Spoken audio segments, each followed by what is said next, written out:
Assalamualaikum warahmatullahi wabarakatuh.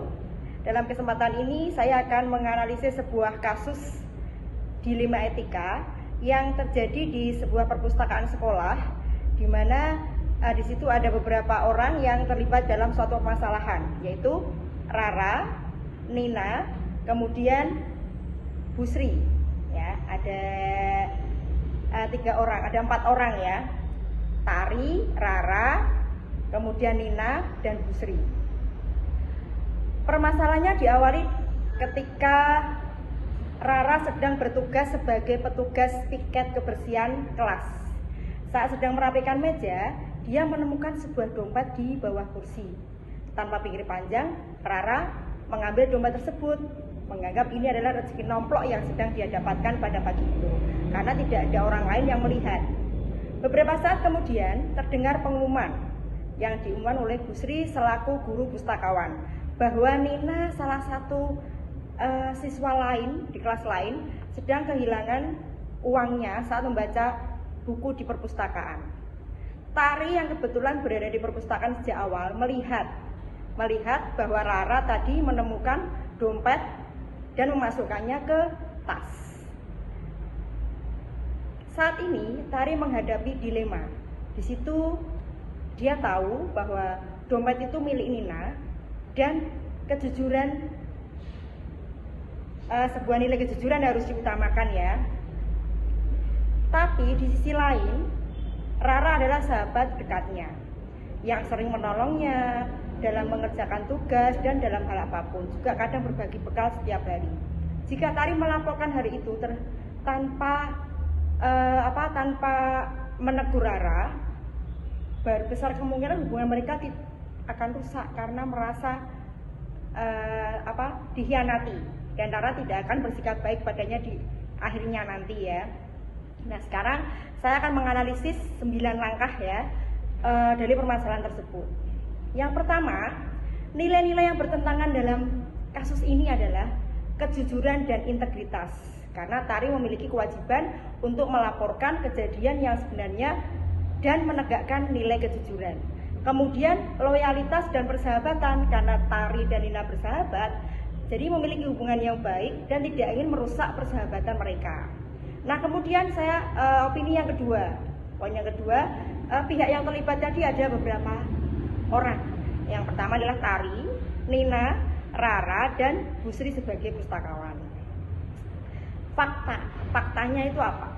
Faktanya adalah Rara menemukan dompet milik Nina di bawah kursi di perpustakaan. Kemudian Rara mengambil dompet tersebut dan menyimpannya di dalam tas. Tari melihat kejadian tersebut dan mengetahui bahwa dompet itu milik Nina. Nina kehilangan dompetnya dan sedang mencarinya. Tari tahu, tapi dia mau melaporkan ada beberapa keraguan karena Nina adalah sahabat dekatnya. Nah, kemudian langkah berikutnya, pengujian benar atau salah. Apakah Rara berhak mengambil dompet yang bukan miliknya? Tentu adalah salah, karena itu bukan milik dia. Kemudian, apakah Tari memiliki kewajiban untuk melaporkan kejadian tersebut? Tentunya benar, karena dia harus jujur dan mempunyai nilai integritas. Berikutnya, pengujian paradigma benar lawan benar. Yang bisa dilakukan adalah misalnya, apakah nilai kejujuran dan integritas lebih penting daripada loyalitas dan persahabatan? Tentunya benar, karena kita harus menjunjung tinggi nilai tersebut. Kemudian, apakah memprioritaskan persahabatan dengan Rara lebih penting daripada kita menegakkan kejujuran? Salah. Tentunya kejujuran harus di atas tadi ya, persahabatan ya. Kemudian prinsip resolusinya. Prinsip resolusi yang bisa dilakukan adalah menegakkan nilai kejujuran dan integritas, mempertimbangkan dampak jangka panjang dan keputusan yang harus diambil. Langkah yang ketujuh, berikutnya opsi lain yang lebih kreatif dan lebih adil tentunya ya. Jadi misalnya diambil keputusan seperti ini. Tari dapat berbicara dengan Rara secara pribadi ya, biar dia tidak malu, dan kemudian meminta Rara untuk mengembalikan dompet kepada Nina secara pribadi juga. Dalam hal ini, Tari bisa membantu Rara mengembalikan dompet kepada Nina tanpa harus melaporkan hal tersebut secara terbuka kepada temannya atau kepada Bu Sri, atau mungkin bisa melaporkan secara pribadi juga. Kemudian setelah dicapai kesepakatan, ada keputusan akhir. Keputusan akhir yang bisa diambil adalah Tari akan berbicara Rara secara pribadi dan meminta Rara untuk mengembalikan dompet kepada Nina. Ya, kemudian jika Rara tidak mau mengembalikan dompet, Tari akan melaporkan kejadian tersebut kepada Ibu Sri atau pihak sekolah. Itu langkah yang harus diambil karena hal tersebut adalah perbuatan yang tidak terpuji. Nah, sekarang langkah yang terakhir, pelajaran apa yang bisa didapatkan?